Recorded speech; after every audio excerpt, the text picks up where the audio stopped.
mientras Pablo seguía su viaje visitando otras iglesias.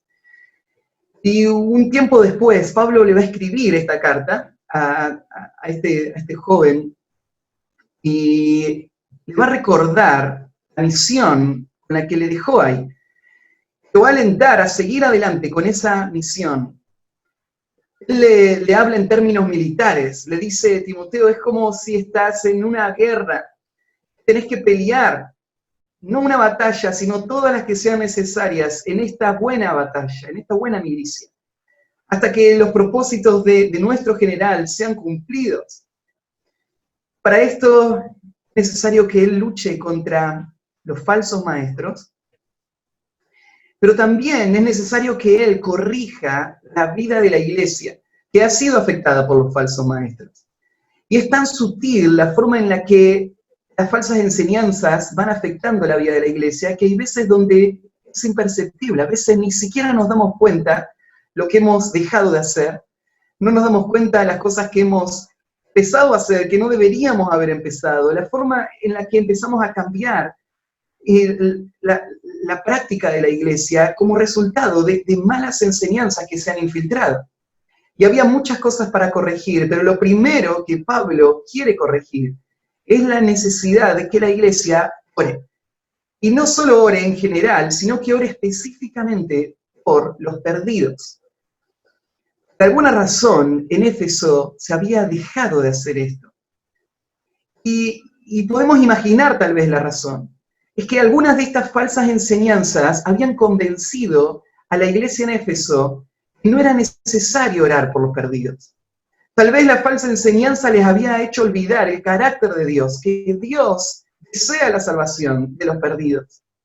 Tal vez las falsas enseñanzas le habían hecho olvidar la obra redentora de que Cristo había dado su vida para salvar a estos perdidos. ¿Cuánto Dios desea escuchar esas oraciones? Entonces la iglesia necesita corregir esto. Necesita poner la oración donde debe estar, en el lugar central, en la vida de la iglesia cuando se reúne, en la vida pública de la iglesia. Que esto también se refleje en la vida privada, cuando creyentes en su día a día y en sus hogares oren, que ellos oren bien por los perdidos. Que tenemos en el pasaje de hoy, ahí terminamos, ¿no es cierto?, en el capítulo 2, el versículo 7 terminamos la semana pasada. Lo que tenemos en el pasaje de hoy es, en un sentido, una continuación de lo anterior, porque Pablo va a seguir hablando acerca de la oración, y sigue hablando del mismo tema en cuanto a la oración. Y en otro sentido, es el nexo, el eslabón que va a unir la idea anterior con la próxima. Ya dijimos la semana pasada que por varias semanas vamos a estar estudiando el orden en la iglesia y cómo tienen que suceder las cosas en la iglesia. 2 capítulos de esta carta están dedicados a eso, a ordenar lo que tiene que pasar cuando la iglesia se reúne. Cuando la iglesia se reúne, es muy importante que pasen ciertas cosas y no pasen otras cosas. 2 capítulos Pablo dedicó a ordenar esto, la iglesia, la vida pública de la iglesia. Lo primero que habló fue acerca de la oración. Lo próximo que va a hablar va a ser en cuanto a los roles específicos que tienen que tomar en la vida de la iglesia tanto los hombres como las mujeres. Este pasaje que vamos a ver hoy va a ser la introducción a ese tema. Evidentemente, la iglesia necesita corrección en esto. Evidentemente, la iglesia necesita que Pablo le guíe a Timoteo en cómo corregir los problemas, tanto en el rol del hombre como en el rol de la mujer. Así que podríamos verlo de las dos maneras. Podríamos ver este pasaje, el pasaje de hoy, como una continuación, y si lo vemos como una continuación, diríamos lo siguiente. En el pasaje anterior, Pablo nos habló del que tenemos que orar por los perdidos y nos respondió 2 preguntas. Nos respondió la pregunta, ¿por qué orar por los perdidos? ¿Por qué orar por todos los hombres? Y la respondió de varias maneras, ¿no? Nos habló, bueno, es que hay un solo Dios y un solo mediador. Porque Cristo se dio en rescate por todos. Es porque a Dios le gusta, Él Es su deleite escuchar estas oraciones. Así que Pablo defendió esto. Debemos orar por todos los perdidos por esta razón. Entonces nos respondió la pregunta, ¿por qué orar por los perdidos? Nos respondió también, en un sentido, la pregunta, ¿qué resultado tiene orar por los perdidos? Porque implícito en esta oración por los perdidos está el hecho que Dios va a responder estas oraciones. Al final de la predicación la semana pasada yo decía justamente esto. Si yo no creo que Dios responde oraciones, entonces toda la doctrina de la oración se viene abajo. No tiene ningún sentido orar. Nosotros oramos porque la oración cambia las cosas. Y vos decís, pero eso es contrario al pensamiento de la soberanía de Dios. Entonces las cosas pasan porque yo las quiero y no porque Dios las quiere, de ninguna manera. Dios obra sus propósitos soberanos a través de medios.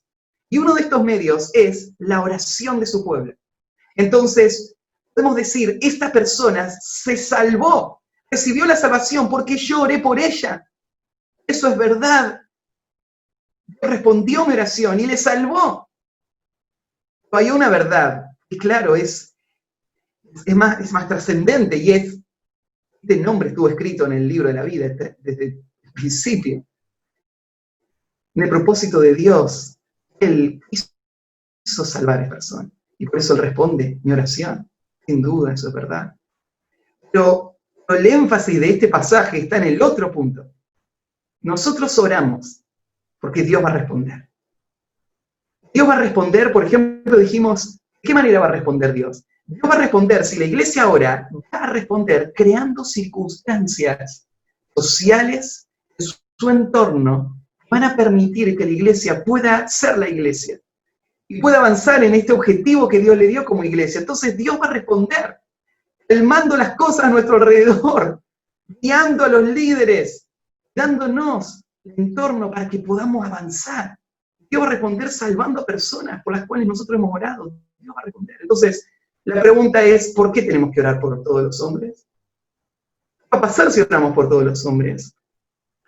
Pero ahora aparece otra pregunta que va a responder este pasaje. ¿Cómo orar por todos los hombres? ¿De qué manera tendríamos que hacerlo? Así que el pasaje que vamos a ver hoy, y hoy vamos a ver un solo versículo, solamente el versículo 8, responde esta pregunta. Y este es el título del mensaje. ¿Cómo se debe orar en la iglesia? ¿Cómo se debe orar en la iglesia? Claro, como yo dije, hay otra parte de este pasaje. Que este pasaje no es solamente mira y conecta con lo anterior, este pasaje conecta con lo que viene. Así que este versículo que vamos a ver hoy es el primer versículo en un párrafo. Va a tratar el tema no solamente de lo que los hombres tienen que hacer, sino de lo que las mujeres tienen que hacer en la iglesia. Así que ya el día de hoy vamos a meternos en este tema. La semana que viene vamos a meternos más de lleno. Así que voy a leer el pasaje de hoy, solamente el versículo 8, 1 Timoteo 2, versículo 8. Quiero pues que los hombres oren en todo lugar, levantando manos santas, sin ira ni contienda. ¿Cómo se debe orar en la iglesia? En primer lugar, la oración en la iglesia debe ser, todos los puntos empiezan igual, la oración de la iglesia debe ser guiada por los hombres de la iglesia. La oración de la iglesia debe ser guiada por los hombres de la iglesia. Empieza el versículo 8 con un ganchito que es el que conecta las dos partes, ¿no es cierto? Es el pues, que tienen ahí, la segunda palabrita en su traducción. Quiero pues. Este pues conecta con lo anterior, ese es un por lo tanto. Es un pues que conecta de una forma cercana a esta próxima idea, mostrándonos la relación de lo anterior. Por eso tenemos que entender lo anterior. Ya que deben orar por todos los hombres, entonces ahora quiero que hagan esto. Lo próximo, arranca con esta conexión, ¿no es cierto? Y después tenés esa otra palabrita que Pablo usa, esto es lo que yo quiero que pase. Es interesante esta palabra, ¿viste en el versículo 4? Aparece la palabra quiere también, en el versículo 4 ya lo estudiamos, el cual quiere que todos los hombres sean salvos. La palabra en el español es la misma, en el griego no es la misma. En el griego está otra palabra que Pablo va a usar acá. Es una palabra que habla acerca de deseo, de un objetivo tal vez, de una intención. Pablo está no poniéndose ahora usando términos de autoridad. Pablo lo que expresa es, miren, si todo aquello es verdad, entonces, ¿qué mejor que esto sea verdad? ¿Qué mejor que en la iglesia pase esto? Esto es lo que yo quiero, esto es lo que yo quisiera que pase. Entonces, por un lado, esta palabrita quisiera no es una palabra de autoridad. Pero por el otro lado, pénsalo así, Timoteo es el hijo espiritual de Pablo. Cuando Timoteo lee esta palabra, yo quisiera que esto sea, Timoteo no solamente lo ve como un deseo, él lo ve como un peso de autoridad. Es su padre espiritual el que quiere que esto pase. No solamente es su padre espiritual, es un apóstol que quiere que esto pase. Y si el apóstol quisiera que esto pase, esto debería pasar. Esto se vuelve en una norma, esto se vuelve en lo que Timoteo ahora va a hacer. Pero la forma en la que Pablo lo dice es esta expresión, ¿cierto? Yo quisiera que esto pase. Y da a entender Pablo esto, basado en lo anterior. ¿Qué mejor que esto suceda? ¿Qué es lo que Pablo piensa? ¿Qué es lo mejor que podría suceder? Lo mejor que podría suceder es que los hombres oren. Que los hombres oren. Esta oración de la que se refiere acá, creo que se refiere a cualquier oración. El concepto de oración puede implicar cualquier oración, pero por el contexto, esta oración tiene que ver especialmente con la oración por los perdidos.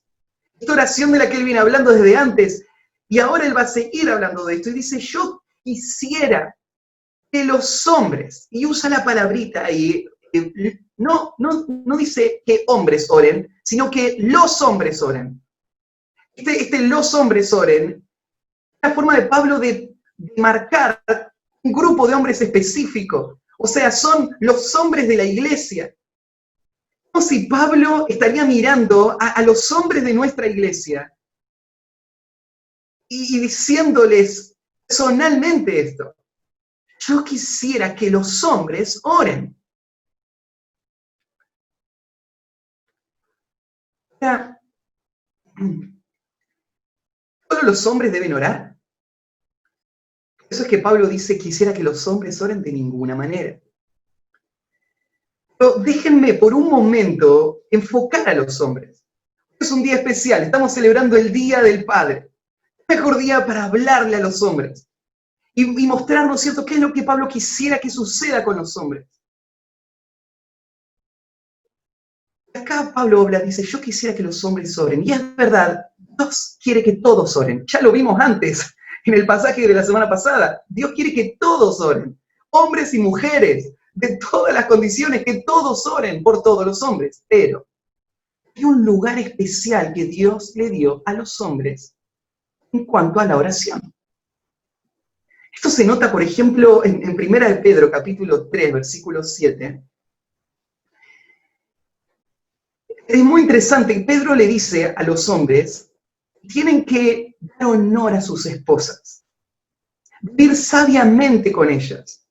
Tienen que tratarle como vaso frágil o vaso más frágil, como coherederas de la gracia de la vida. ¿Por qué tienen que ocuparse tanto de sus esposas? La razón es esta, para que sus oraciones no tengan estorbo. Lo que da a entender Pedro es que hay una parte central en la vida del hombre. Hay un aspecto de su hombría muy importante y es la oración. Dios le dio un lugar al hombre para orar. Es muy importante. Por eso él tiene que mantener una vida que no estorbe su vida de oración. Su esposa es muy importante, claro que sí. Tiene que amar y cuidar a su esposa porque él ama a su esposa, pero hay una razón aún más allá de eso. No solamente va a cuidar a su esposa porque la ama, va a cuidar a su esposa porque no quiere que se estorben sus oraciones. Oraciones de un hombre son muy importantes. Vuelvo a decir, no es que las mujeres no pueden orar. Y en 1 Corintios capítulo 11 se habla acerca de la oración de las mujeres y una de las cosas que se dice es, las mujeres pueden orar, pero al orar tienen que mostrar sujeción. Habla, ¿no es cierto?, de que tienen que cubrirse sus cabezas para orar. Una muestra externa de esa sujeción. Y las mujeres están restringidas en un aspecto de oración. Es justo el que Pablo está hablando acá en este pasaje. Es la oración pública. Si abren ahí en 1 Corintios, capítulo 14, versículo 35, Pablo está corrigiendo ahí a la iglesia en Corinto otros desórdenes allá. Parte del desorden en Corinto era desorden en el lugar que la mujer tiene que tener en la iglesia. Y Pablo va a hacer algo parecido acá en Éfeso también. Pablo corrige de esta manera el desorden. En 1 Corintios 14, 35, Pablo dice así, como en todas las iglesias de los santos, vuestras mujeres callen en las congregaciones, porque no les es permitido hablar, sino que estén sujetas, como también lo dice la ley. Entonces, en la congregación, mujeres deben orar constantemente, pero en la congregación, o sea, cuando la iglesia está reunida como iglesia, la mujer calla en la congregación. Y si la mujer calla, entonces solo hay uno que puede orar, y es el hombre. La gran tragedia, la tristeza grande del corazón de Pablo y la exhortación ahora es, yo quiero que los hombres oren. Yo quiero que los hombres tomen su rol como líderes espirituales. La gran tragedia, ¿no es cierto?, es que las capacidades que Dios les dio al hombre, las características que Dios les dio al hombre, los hombres la usan. El mismo hombre que es tímido y no quiere hablar en la iglesia, es el mismo hombre que para sus negocios, él es muy articulado. Y él hace muy buenos negocios. Y él sabe cómo luchar por obtener un buen precio. Pero en la iglesia no quiere hablar. Es el mismo hombre que es perezoso y no desarrolla su vida espiritual en la iglesia. Es el mismo hombre que se levanta muy temprano y trabaja muy arduamente para lograr sus objetivos personales. Pablo dice, lo que yo quisiera es que los hombres oren, que los hombres tomen su lugar como guías espirituales que guíen a la iglesia y a sus familias la dependencia en Dios, la adoración a Dios.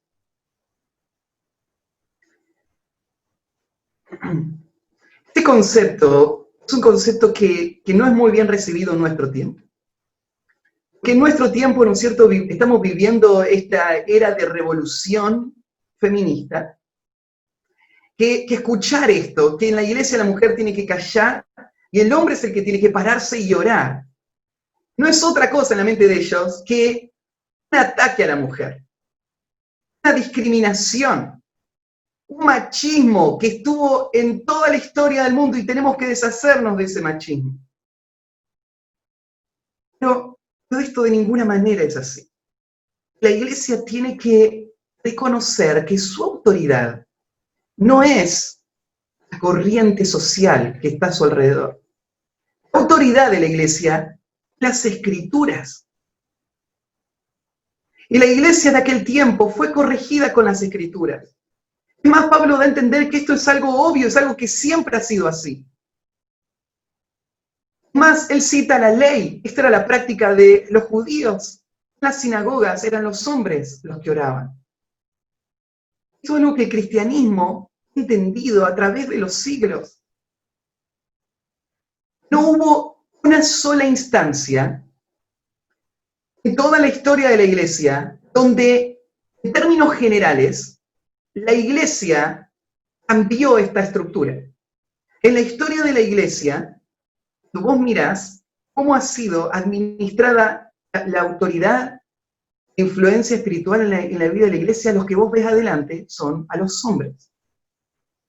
Por ejemplo, en este tema, hoy hay un movimiento muy fuerte que está promoviendo que las mujeres sean pastoras, ancianas de las iglesias. Y este movimiento se ha metido, ¿no es cierto?, en muchísimas denominaciones. Pero no sé si sabías que esto nunca sucedió en toda la historia de la Iglesia hasta el año 1960. O sea, hace un par de décadas atrás. De forma consistente, la Iglesia siempre interpretó estos pasajes de la misma manera. Ahora, Matías, lo que vos me estás diciendo entonces es que la mujer es inferior al hombre. Y por eso no puede hablar. De ninguna manera. Lo que la Biblia enseña es lo que los teólogos hoy llaman el complementarianismo. Es una palabra complicadísima. Complementarianismo. ¿Qué significa esa palabra? Lo que significa es que la Biblia claramente demuestra que Dios creó al hombre y la mujer y los diseñó para que se complementen.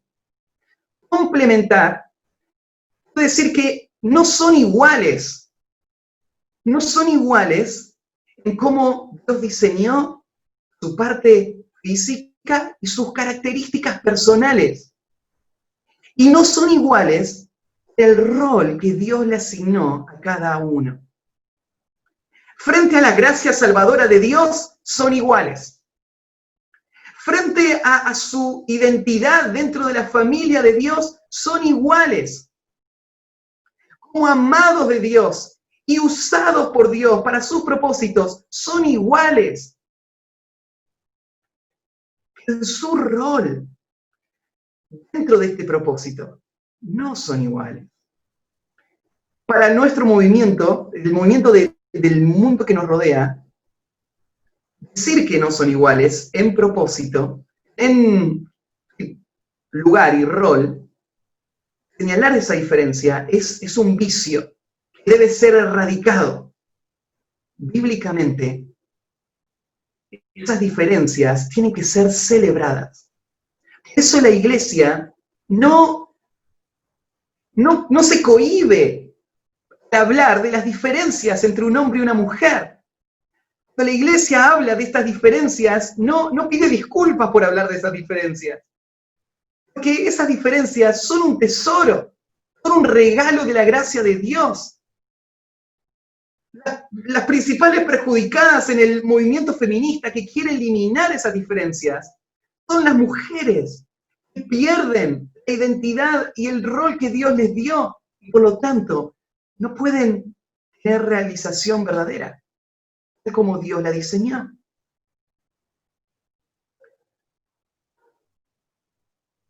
Bíblicamente, los hombres deben tomar un rol de liderazgo espiritual en el hogar y en la iglesia. Son los hombres los que deben dirigir la adoración pública de la iglesia. Evidentemente, en Éfeso estaba habiendo un problema en este área. Eso Pablo tiene que corregirlo.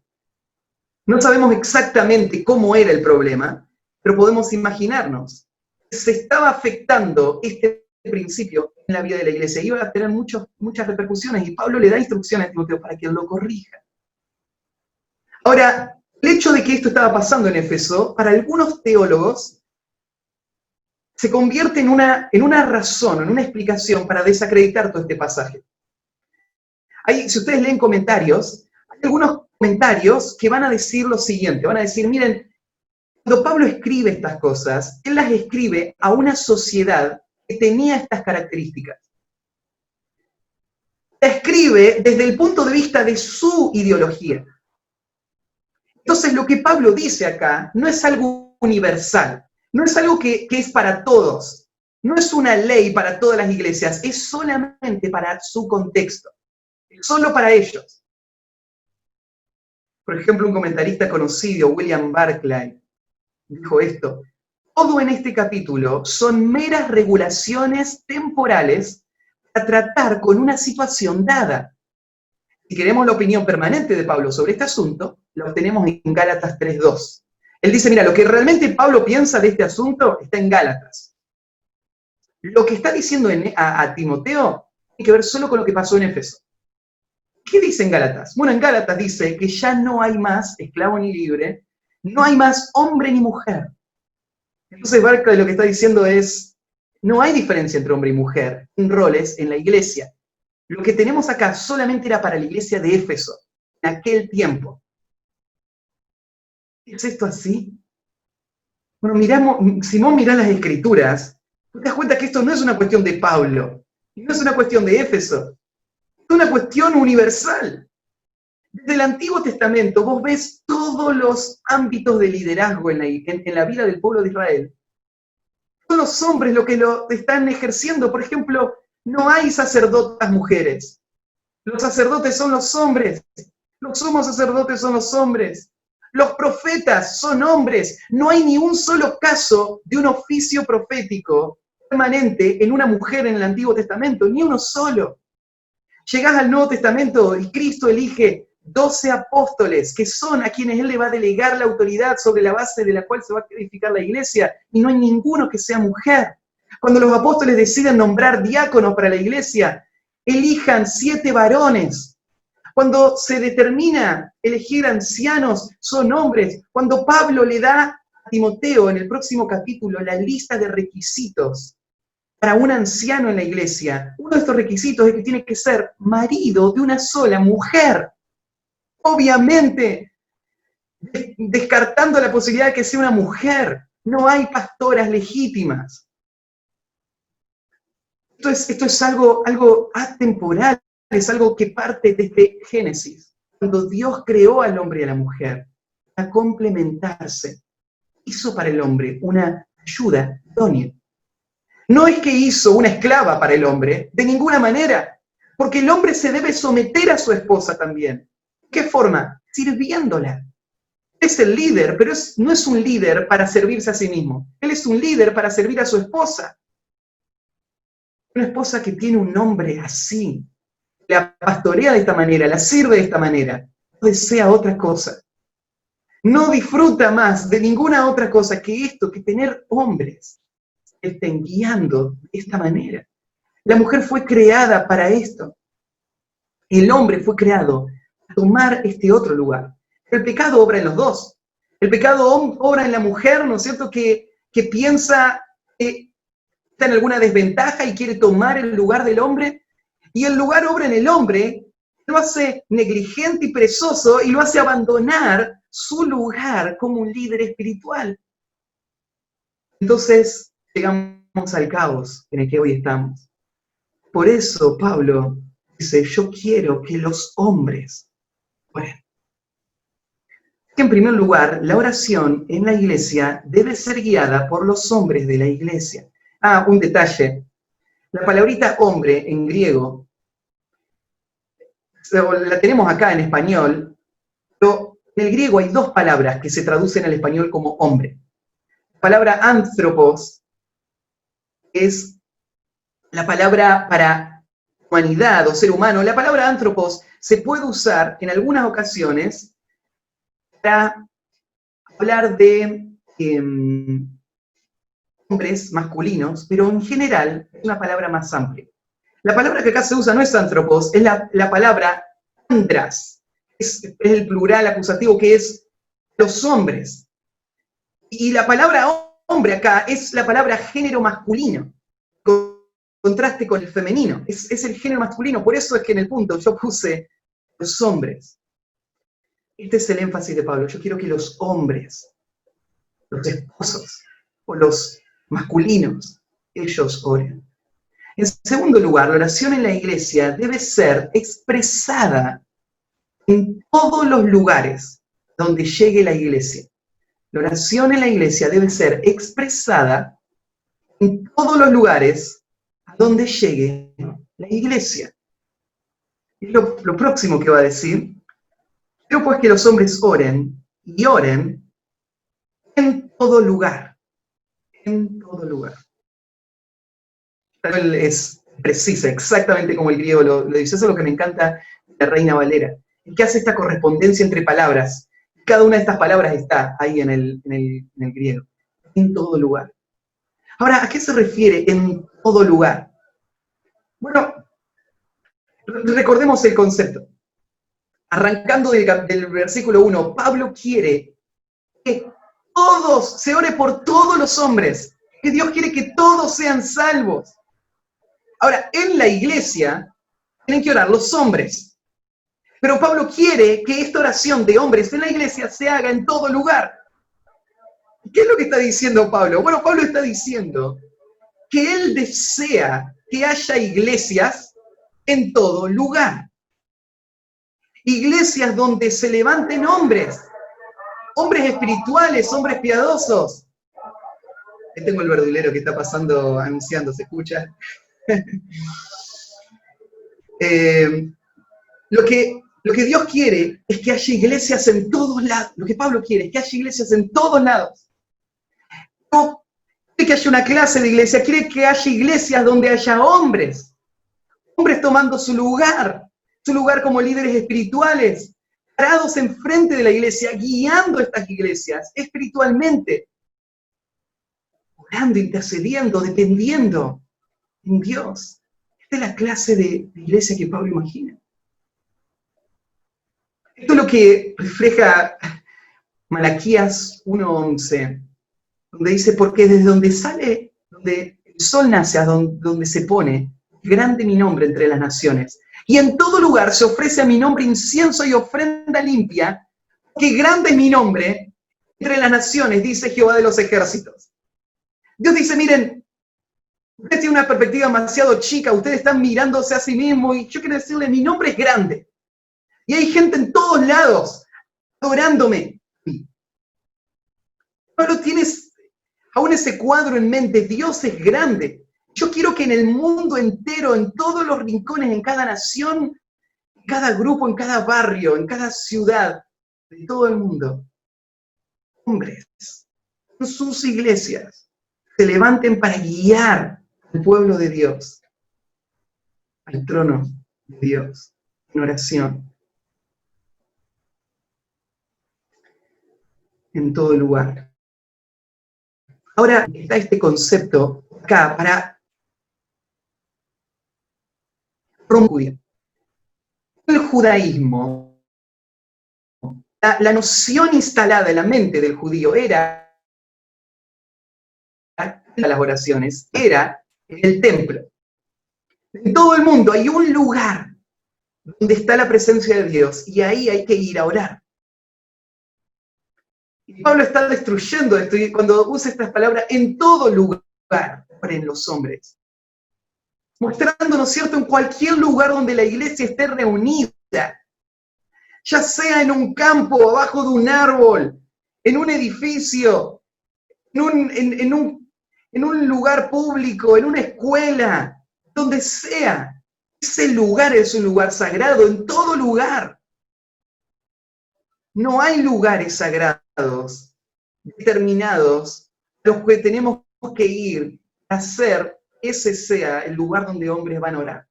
Cuando nuestra iglesia se va de picnic, estamos allá en los bosques del Ceiza, teniendo un tiempo juntos, en ese lugar, el mismo lugar donde gente va a vivir una vida de idolatría, sirviéndose a sí mismo y a sus propios intereses. Ese mismo lugar, ahí estamos nosotros, en ese lugar, se paran los hombres y oran frente a la iglesia. Este es el concepto que Pablo está dando. En todo lugar a donde llega la iglesia, en ese lugar se tiene que expresar la oración. Esto no es cosa de una sola iglesia, esto no es cosa de un solo lugar, esto es lo que quiere Pablo que suceda, esto es lo que debe suceder. En todo lugar hay iglesias con estas características. En tercer lugar, la oración en la iglesia debe ser en integridad evidente frente a la iglesia. En integridad, debe ser elevada en integridad evidente frente a la iglesia. Esto aparece en la próxima sección, ¿no? Pues que los hombres oren en todo lugar, levantando manos santas. Esta práctica de levantar las manos para orar es una práctica que sabemos que la iglesia primitiva tenía. Lo sabemos porque hay imágenes dibujadas, dibujos, en las catacumbas, estos lugares donde se escondían los primeros creyentes en los tiempos de persecución. En esos lugares donde se reunían ellos a tener sus reuniones, aparecen inscripciones en esos lugares secretos. Algunos de estos datan de la primera era. En ese tiempo, ¿no es cierto?, hacían estos dibujos a veces que mostraban cómo era la vida de la iglesia. Dibujaban, ¿no es cierto?, cómo se bautizaba la gente en esas catacumbas. Dibujaban otras cosas, ¿no es cierto? Y entre esos dibujos se muestran a estos hombres, estos primeros creyentes, levantando sus manos para orar. Esto era una práctica de la iglesia primitiva. Claramente la iglesia primitiva no inventó esta práctica, porque esto era lo mismo que sucedía en el pueblo de Israel. La iglesia que heredó muchas de sus prácticas, las trajo, ¿no es cierto?, y siguió haciéndolo de esta misma manera. Nosotros oramos distinto, ¿no? Nosotros decimos, bueno, para orar tenemos que cerrar los ojos e inclinar nuestro rostro. Esto de cerrar los ojos, inclinar el rostro, no aparece en ningún texto de toda la Biblia. Luego decís, ¿de dónde salió que hay que cerrar los ojos para orar? Nadie sabe. Alguien se lo inventó en algún momento y quedó. Pero en la Biblia aparecen otras posturas para la oración. Ahora, no hay una postura que es la oficial. No es que todos tienen que orar de la misma manera, pero hay varias cosas que se dicen. A veces ves a la gente parada, orando, otras veces las ves arrodilladas, otras veces las ves postradas, rostro en tierra. Una sola vez en toda la Biblia aparece una persona sentada orando. Diferentes posturas. Muchas veces se habla del rostro hacia el cielo, los ojos puestos en el cielo, para que la persona esté orando. Varias veces aparece este concepto de las manos levantadas. Por ejemplo, aparece ahí en Primera Reyes, capítulo 8. Estuvimos leyendo esta mañana con la escuela dominical este pasaje. Cuando Salomón se para frente al pueblo, bueno, en realidad él se arrodilla en el lugar del templo, del altar, el altar de bronce que estaba ahí afuera del templo. Y él hace una oración, y para orar, dice ahí en 1 Reyes 8:22, luego se puso Salomón delante del altar de Jehová, en presencia, extendiendo sus manos al cielo, dijo, extendiendo sus manos al cielo. En el Salmo 134 se dice, alzad vuestras manos al santuario y bendecid a Jehová. Levantar las manos, hay muchos textos en el Antiguo Testamento que dan esta idea de levantar las manos para orar. ¿Qué sentido tenía el levantar las manos? Bueno, en la mente de estos hombres que practicaban esto de levantar las manos tenía una razón simbólica. Es que al orar, la persona está dependiendo en Dios, esperando en Dios. Levantar las manos era en esta forma, hacia arriba, tenía el cuadro de esperar recibir lo que le estoy pidiendo a Dios. Cuando levantaban las manos, lo que estaban diciendo, Señor, te lo estoy pidiendo y tengo mis manos preparadas para que me lo des, lo que vos me quieras dar. Es ese corazón dependiente, confiado. Cree que Dios le va a dar lo que le está pidiendo. Entonces levanta las manos en esta actitud. El levantar las manos de aquella época no es el levantar las manos de muchas iglesias carismáticas, ¿no es cierto?, que hoy hacen toda una expresión y creen que esa expresión es un símbolo de mayor espiritualidad. Este levantar las manos era más bien esta intención. Estoy recibiendo aquello de lo cual estoy pidiéndole a Dios en humildad y independencia. Ahora, no solo dice Pablo que tienen que levantar las manos los hombres para orar. Y quiero que entiendan, levantar las manos no se está refiriendo a algo físico, evidentemente. Que lo próximo que va a decir, dice, levanten manos santas. Y pregunta, ¿cómo son las manos santas? Las manos santas físicamente no se ven distintas a las manos impías. Las manos son manos. El hecho de que Pablo esté diciendo levanten manos santas, lo que está a entender Pablo es que esto no es una postura, lo importante no es la postura, lo importante es la forma en la que yo me estoy presentando delante de Dios, espiritualmente. Yo me tengo que presentar delante de Dios levantando manos santas. Y bueno, ¿por qué esto de santo? La palabra que Pablo usa acá, la palabra santo, hay más de una palabra en griego, la palabra santo que se usa acá, no es la palabra que se traduce o se entiende con el concepto de apartado, sino es la palabra que se entiende con el concepto de puro, de justo. Entonces, cuando Pablo dice que levanten manos santas, no está hablando de la posición del creyente, sino de la práctica del creyente. No está hablando de lo que el creyente es, sino de lo que el creyente hace con sus manos. Sus manos tienen que estar limpias. En el mundo antiguo, esto era una práctica del pueblo de Israel. Piensa esto, si vos vas a ir a Dios, vas a levantar tus manos para pedirle a Dios que te dé, más vale que tus manos estén limpias. Así que lo que hacían los judíos era lavarse las manos antes de orar. Se echaban agua, ¿no es cierto? Y se limpiaban sus manos. Y de esta manera oraban con sus manos limpias. Pero Pablo está yendo mucho más allá de esta postura. Está hablando de una condición de la persona que viene a orar. Tiene que levantar manos santas. ¿Por qué es importante que los hombres que oran sean hombres que puedan levantar manos santas? Pero quiero recorrerte un par de textos del Antiguo Testamento. Va a ser rápido, solo anota las citas, escucha la lectura de los textos, ¿sí? ¿Por qué es importante que estos hombres tengan vidas santas? Pensémoslo así. No, manos santas se refiere a un comportamiento santo. ¿Por qué? El Salmo 24, el 4, el salmista hace una pregunta. Dice, ¿quién subirá al monte de Jehová? ¿Quién estará en su lugar santo?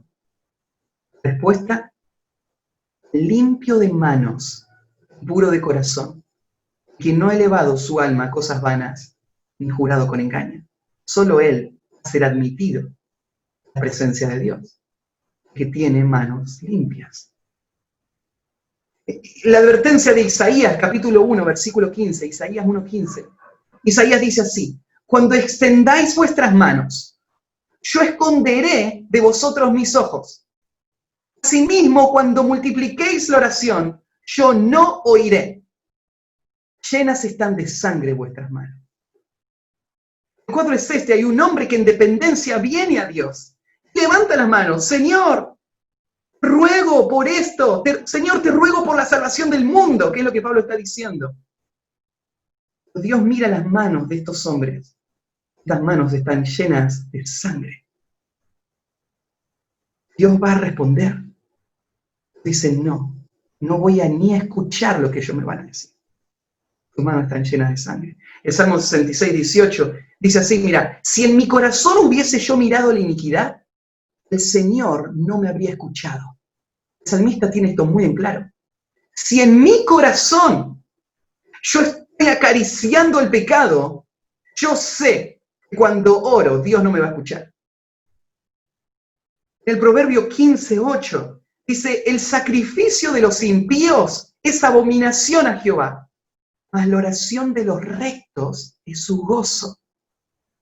El impío puede hacer todo lo que quiera para complacer a Dios, pero si él vive una vida de impiedad, Dios le abomina todo lo que él haga. Pero el que ora y es recto en su corazón, Dios se complace, se goza en eso. En el Proverbio 28:9 dice, que aparta su oído para no oír la ley, su oración también será abominable. y durante la predicación no estás escuchando y queriendo hacer lo que Dios dice, no espere que Dios te escuche después, cuando vos le hables a Él. Este es el mensaje. El que aparta su oído para no escuchar la ley de Dios, su oración también será abominable. Entonces vos entendés lo importante que es que los hombres levanten manos santas a la hora de orar a Dios, frente a la congregación, frente a sus familias, a favor del mundo. Pero ¿cuál es la actitud entonces que tenemos que tener? Ya sabemos por qué es importante levantar manos santas, pero ¿cómo hacemos? El Salmo 26, versículos 6 y 7, dice así: lavaré en inocencia mis manos, y así andaré alrededor de tu altar, oh Jehová, para exclamar con voz de acción de gracias, para contar todas tus maravillas. ¿Lo que voy a hacer? Bueno, lo que Pablo quiere es que los hombres oren, pero lo que esto implica es que los hombres se limpien, que los hombres determinen andar una vida íntegra, que honre al Señor, para que entonces ellos puedan pararse delante del pueblo de Dios y orar a Dios. Santiago 4:8, acercaos a Dios y Él se acercará a vosotros. Pecadores, limpiad las manos. Vosotros, los de doble ánimo, purificad vuestros corazones. Limpien sus manos. Isaías 58, 9 y 10, y después Hebreos 10, 22, que va a decir lo mismo, el pasaje de Hebreos 10, 22, dice así: entonces invocarás y te oirá Jehová. Amarás, dirá él, heme aquí. Si quitares de en medio de ti el yugo, el dedo amenazador, el hablar vanidad, y si dieres tu pan al hambriento y saciares al alma afligida, las tinieblas nacerá tu luz y tu oscuridad será como el mediodía. Si vos caminás en esa vida de justicia, entonces vos vas a clamar a Dios y Dios va a decir, acá estoy. Te va a escuchar. En 1 Juan 3, 21 y 22 también, el mismo concepto. Dice, amados, si nuestro corazón no nos reprende, confianza tenemos en Dios. Y cualquier cosa que pidiéremos la recibiremos de Él. Porque guardamos sus mandamientos y hacemos las cosas que son agradables delante de Él. Vamos a recibir lo que le pedimos porque guardamos sus mandamientos y hacemos las cosas que son agradables delante de Él. Iglesia, eso es algo tan importante. Esposas, mujeres, tienen que entender lo importante que es que los hombres de la iglesia vivan vidas santas. Oren por ellos. Aliéntenlos a esto. Que ellos son los que tienen que orar a favor de la iglesia, ellos son los líderes espirituales de la iglesia. Ustedes no pueden decir, como ellos no lo hacen, ahora yo lo voy a hacer. No, no hay otra opción. Dios no los va a escuchar a ellos si ellos viven en pecado. Hombres, este es un llamado a la batalla, esto es un llamado al celo por una vida íntegra y justa delante de Dios. Limpiar nuestras manos.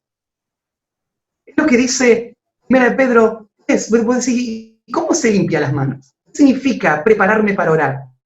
Pedro lo que dice es, trata bien a tu esposa.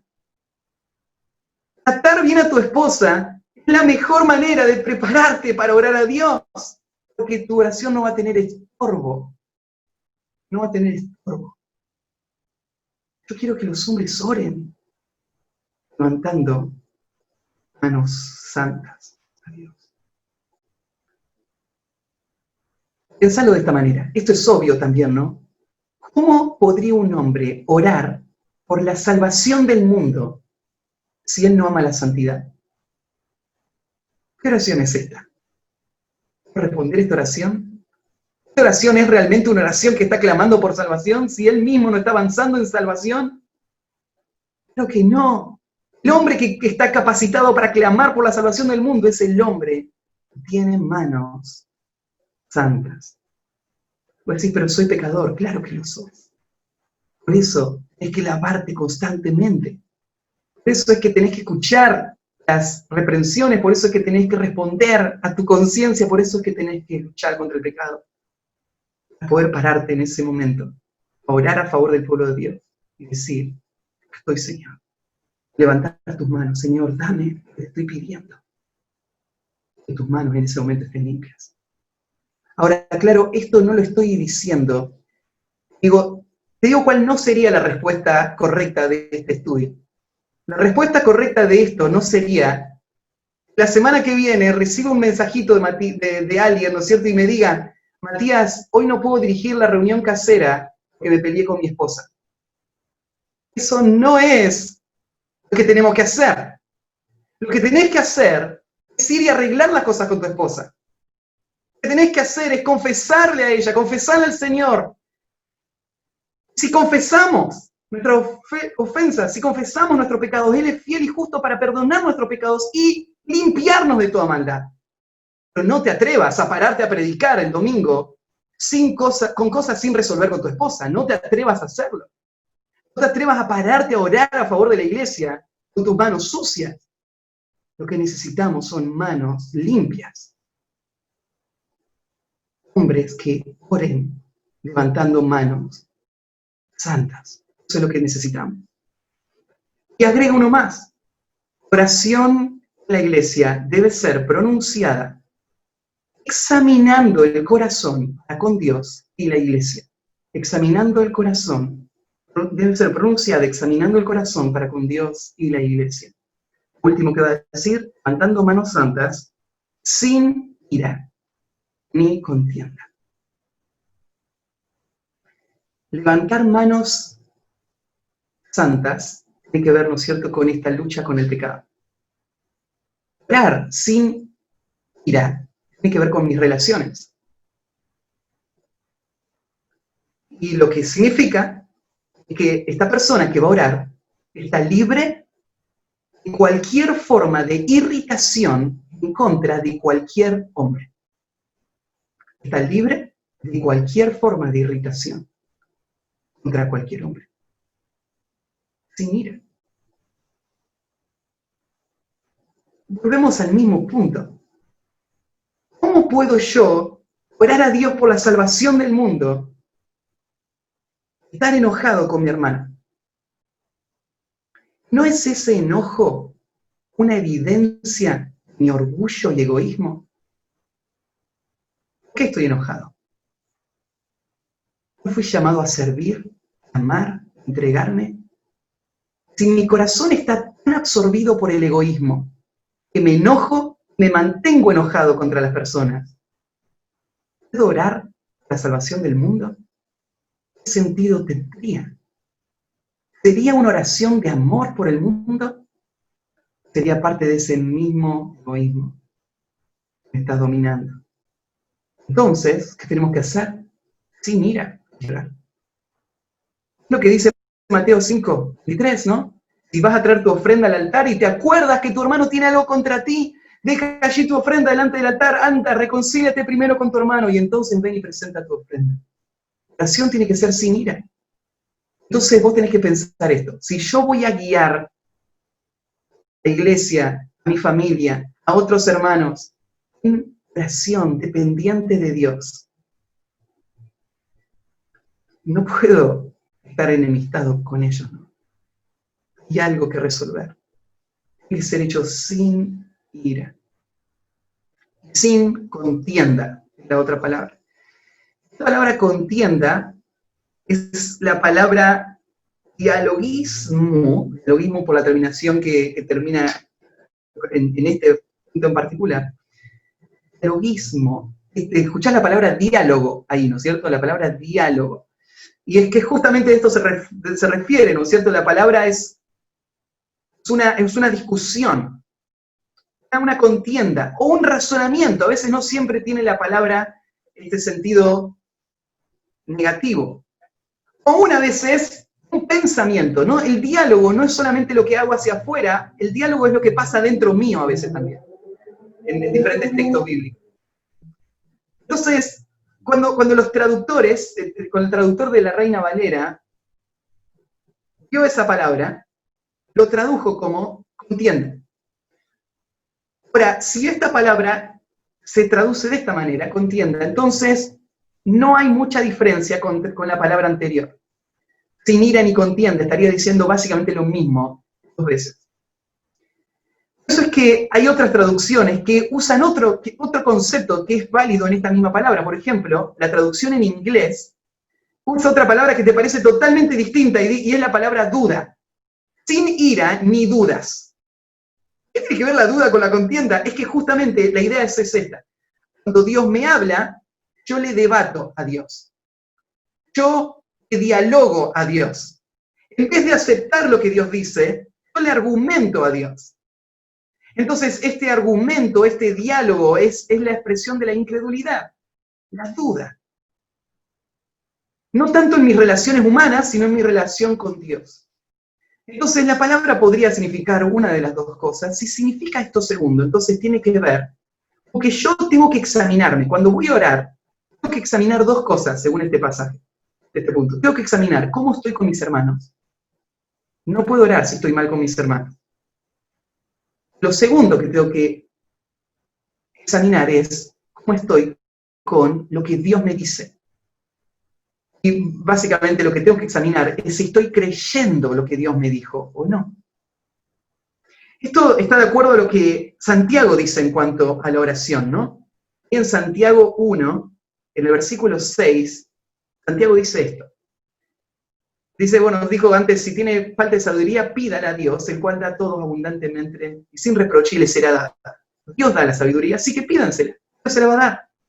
Pero el versículo 6 dice, pero pida con fe, no dudando nada, porque el que duda es semejante a la onda del mar, que es arrastrada por el viento y echada de una parte a otra. No piense en tal haga que recibirá cosa alguna del Señor. Fíjate acá. Acá tenés un hombre que viene delante de Dios, levanta sus manos y dice, Señor, salva a mi país, salva a Argentina, trae salvación a cada persona, obra en el gobierno. En su corazón, ¿sabe qué está pensando? Este no cambia más. Este presidente, lo que es, con lo que piensa, con lo que hizo. Está, Señor, por favor, cambialo. ¿Lo que dice el texto? No va a recibir nada. Nada va a recibir. Baja tus manos y volvete a tu casa. Porque no, Dios no te va a dar nada. Pida con fe. ¿Cuál es la fe? ¿Fe en qué voy a pedir? Fe en 1 Timoteo 2. Nos dijo que oremos por las autoridades para que vivamos quieta y reposadamente. O sea, Dios dice que si oramos va a pasar. Entonces tenemos que orar y creer que va a pasar. Que va a pasar porque oramos. De otra manera, ni oremos. Tenemos que orar sin ira ni dudas o diálogo. No dialogues con Dios. Créele a Dios. No argumentes con Dios.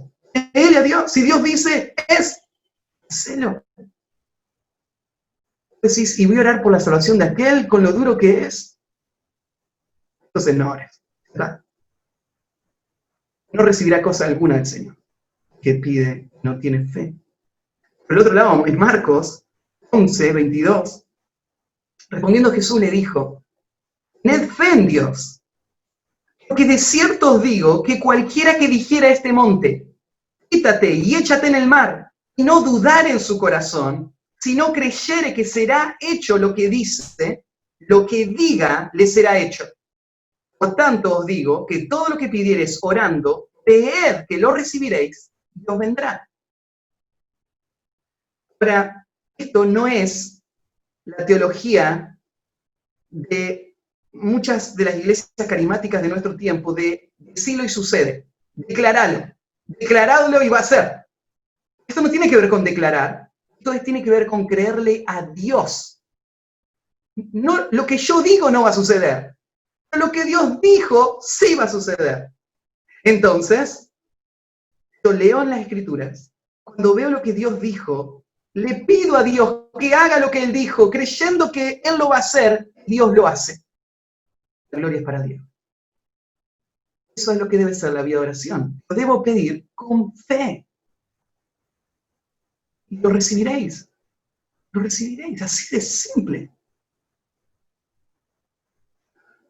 Vuelvo a decir, si Matías, entonces, ¿por qué no he recibido todavía lo que tanto le he pedido a Dios? Bueno, primero, Dios le enseñó a sus discípulos a orar, no desmayar. Con aquella historia de esa mujer que fue al juez injusto y le pidió y le pidió y le pidió. Dios nos enseñó a orar y no desmayar. No desmayes, todavía no terminó. Seguí orando. ¿Y qué tal si Dios nunca lo hace? Bueno, cuando vos orás, ¿no le decís, Señor, hágase tu voluntad? Dios respondió. Él hizo lo que vos le pediste. Él hizo su voluntad. Entonces Dios no siempre responde con un sí, ¿no? A veces responde con un sí, a veces con un esperar, a veces con un no. Pero Dios responde. Entonces, quiero pues que los hombres oren en todo lugar, levantando manos santas, sin ira ni contienda. Debemos orar personal y públicamente por la salvación de las almas. Todo comienza ahí, ¿no? En la oración. El Señor responde las oraciones. Y bueno, hagámoslo. Vamos a orar para terminar. Padre, gracias por este tiempo frente a tu palabra. Qué clara que es. Cuánto expone nuestro corazón y cuánto corrige nuestros pecados, Señor, las formas en las que ha afectado nuestra vida y nuestra práctica, los malos conceptos en cuanto a ti o al mundo o a nosotros mismos. Corrige eso, Señor, y permite que esto pueda ser así. Señor, si esto es lo que Pablo quería y tú reflejaste en la Escritura, entendemos que esto es lo que tú quieres. Si esto es lo que tú quieres, esto es lo que podemos pedir. Y si esto lo podemos pedir, lo debemos pedir. Y Señor, yo te pido hoy que tú lleves a cada hombre de nuestra iglesia a ser un líder espiritual en su hogar, en la vida de nuestra iglesia, hombres que tengan una influencia espiritual. Que use para guiar a tu iglesia a la dependencia en ti, al temor, a la obediencia a ti. Tú forjes todas estas características en estos hombres. Permítenos, Señor, obedecer esto y vivir de esta manera. Lo pedimos confiando en que tú lo puedes hacer. Lo vas a hacer de acuerdo a tu voluntad. Te encomendamos, Señor, esto. Y, Señor, como hablábamos recién, te pedimos una vez más que nuestro gobierno trae paz. Estabiliza, Señor, toda la situación tan caótica en la que hoy estamos. No me refiero solo a la pandemia, me refiero, Señor, a tantas revoluciones sociales que afectan la vida de nuestra nación y que si tú no intervienes van a llevar a la persecución muy pronto. No permita, Señor, deténlo, estorba los propósitos de Satanás. Detén su mano, Señor, para que nuestro país pueda seguir en una forma en la que tu iglesia pueda avanzar en sus propósitos. Y trae, Señor, salvación a las autoridades de este país y a cada persona en este país. Úsanos para tu gloria, Señor. Encomendamos todo a ti. En el nombre de Cristo Jesús. Amén.